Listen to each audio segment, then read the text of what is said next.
I've avoided science for far too long. I've been playing Space Station 13 forever and I still wouldn't even know where to begin as a scientist. Normally, I play the opposite, a chaplain. You could do whatever you want and blame it on religion. No logic or reason required. I know I'm still beating a dead horse with these videos, but there are plenty of sections of said horse that I haven't even pinched yet. So let's give science a chance. While playing, I switch back and forth between Goon and TG code to really impede my learning. During these sessions, I mostly piggybacked off of other people's work, similar to how this game basically writes the stories for me. We'll start off with Goon Station. I know it's cheap to make fun of pronouns, but this is the science episode, so let's experiment here. I had to click through these gender options a few times because my hick brain was generally confused as to why I couldn't be a male parentheses she/her parentheses. Talk about exclusion. Anyways, Quentin Jackwright is here to learn science. He thought he'd be going out in the halls and rolling balls down ramps and whatnot, but you're mainly stuck reading like having a teacher that would rather hand out packets instead of risking their students' lives for fun. This lack of education steered him into hosting his own seminar on physics. Only one guy showed up for the free monkey promised in the brochure, though he left after realizing the speaker was a lunatic just throwing shit around. Since that wasn't working out for Quentin, he decided to beat a vending machine monkey hard enough to force an explosion down its throat, and he was so successful he lost a leg, resulting in the sick cravings for drugs and a wheelchair. Goon wisely doesn't have a chemist. Instead, it's part of science because when it's in medical,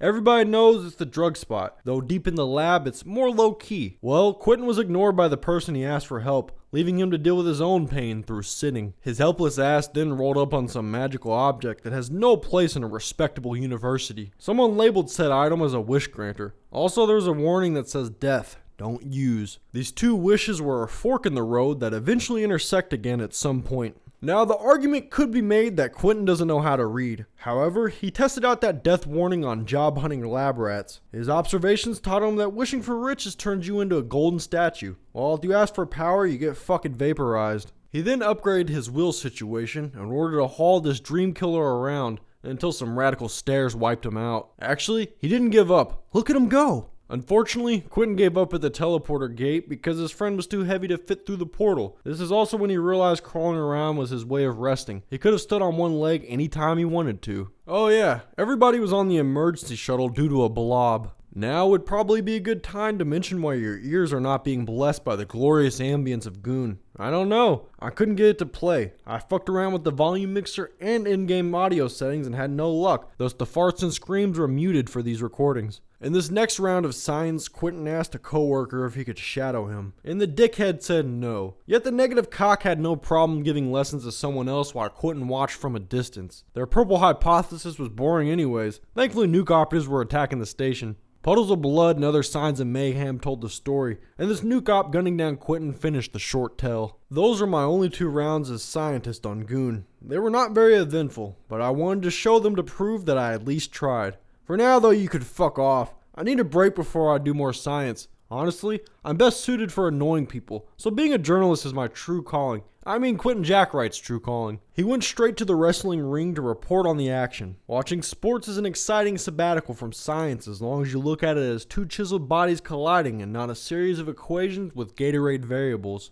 Quentin added to the in-ring drama by throwing chairs at the canvas. Some bystanders may have been struck. He grew tired of being a rowdy sports commentator acting as an agent provocateur. He'd rather take his job seriously by bombarding a man who was just released from police custody. The interview was interrupted by a lawyer, which is the same thing as a journalist because both these occupations make a living telling people your business while offering a 50-50 chance on if you'll get paid for your time. After some drinks, the man Quentin wanted to interview was willing to talk, but he wanted to do it in a dark, secluded place. So the journalist abandoned the story. This pussy was too afraid to risk his life for the news. Still, danger could shoot you in the face with fire bullets while you're just passing through the bar. Maybe this was the story Quentin was looking for. An oil tycoon burning through his personal stash with strangers like a friendly stoner. That lawyer from earlier even got caught in the crossfire. Change of plans. Quentin wanted to get back into sports and be a field reporter. The type that gets smacked for asking dumb questions. Only he'd be naked and ready for a fight. He then stepped into the ring wearing nothing but his blood-soaked shoes. The first rule of Space Station 13 fisticuffs is stolen from Cobra Kai. You gotta strike first. You know the rest. It's true though. I've mentioned my strategy before about hitting a motherfucker while they're typing. In this instance, Quentin got his opponent caught in the ropes, which made them punching bag material. In the next match, the loser from the last bout was dominating his competitor. Quentin responded to this by performing a run-in with a steel chair, since there has to be a professional wrestling reference in every video I make. Good luck finding one without it. Then a rematch was about to happen until someone got way too fancy with the pyro effects. May have been that 10-gallon hat fella again. Who knows? Regardless, Quentin fought the same guy he just beat, this time with no head start nor a tag in from the ropes. The match was more competitive.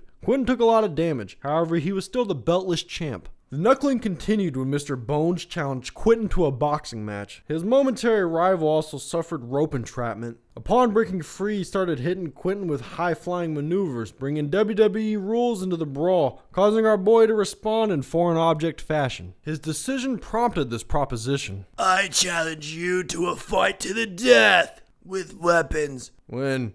I'm cold.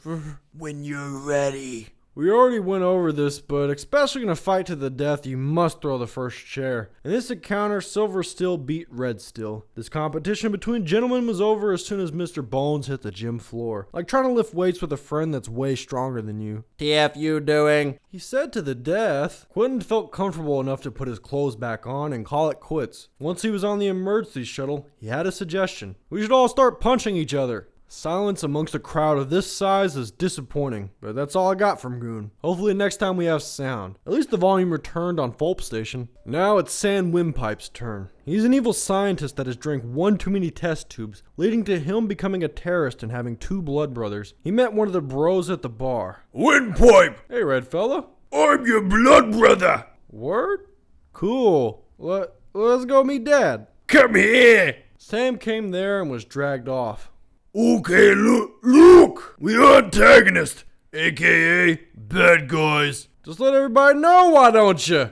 No shit. Dude, I was whispering. Only you could hear. That's what whispering is! But I don't hear, I see. After that meaningful argument, all three brothers were united in dorms, meaning they needed an alibi. Okay, follow me. Yeah. Want in on this orgy? The perfect stay-away reason to keep onlookers out of your business, most of the time. Let's fast forward through all of this planning that Sam had no part in. His brothers didn't even grant him a pity role of lookout. They called him a distraction instead. As soon as the trio walked out of the room, this here detective already knew what was up. Sam figured he should learn how to make bombs to protect himself from the police. He went and asked his supervisor for some training, yet he was ignored. His constipated mind offered no assistance on his first attempt at a bathroom bomb. Apparently, a timer, igniter, and an oxygen tank all duct taped together does not make a bomb. Well, reading this article on the matter didn't help at all. At least the skinny muscular structure of a man taught Sam about plasma. Still, all he got was sparks. So he asked a mentor, why no boom? And a few seconds later, you could tell someone who knows what they're doing was having fun. A mentor on Space Station 13 is like having tech support you can directly message. They could try explaining the solution, but unless you let them remotely control your computer, then it's going to be hard for them to truly help. While mindlessly reviewing the science wiki, some laser blast caught Sam's attention. Remember, floor guns are valuable, even ones without ammo. And a laser makes for a great igniter if you want to blow up a fuel tank. Sam finally got to trash that damn break room. Later on, he found a disabler, which he kept in his bag along with his failed attempts at a bomb. He then used his weapons to interfere in this courtroom standoff. After wasting his entire shift trying to learn how to make bombs, this lazy antagonist snuck into first class on the emergency shuttle. He felt the need to kill at least one person, or the blessing of blood brother would be worthless. So he chose to take out that security officer from the court hearing, which led to the HOP smacking him around and taking his gun. As y'all always tell me, I couldn't live up to my name, even on Space Station. But that's a good thing, because once I do finally blow something up, y'all will stop watching. That'd be a series finale. Let's give Sam Windpipe one more chance at science. He began wasting that government funding by watering down monkey cubes, when suddenly his previous blood brother greeted him. Oi! Sam! I remember you. Hello. The last shift. Yeah, I couldn't figure out bombs. Oh. Sam planned on doing the Stanford prison experiment with monkeys, but they just wanted to bite him instead. A short time later, that acquaintance from the last round was being a little too grabby. Plus, he wanted to show Sam something, which is a major red flag. Earlier on, Quentin Jackwright knew not to go into a locked room alone with a stranger, though Sam Windpipe was much more careless. He literally watched this dude assemble a chainsaw in front of him and didn't think nothing of it. This lucky bastard here got antagonist twice in a row, and ironically enough, Sam was one of his targets.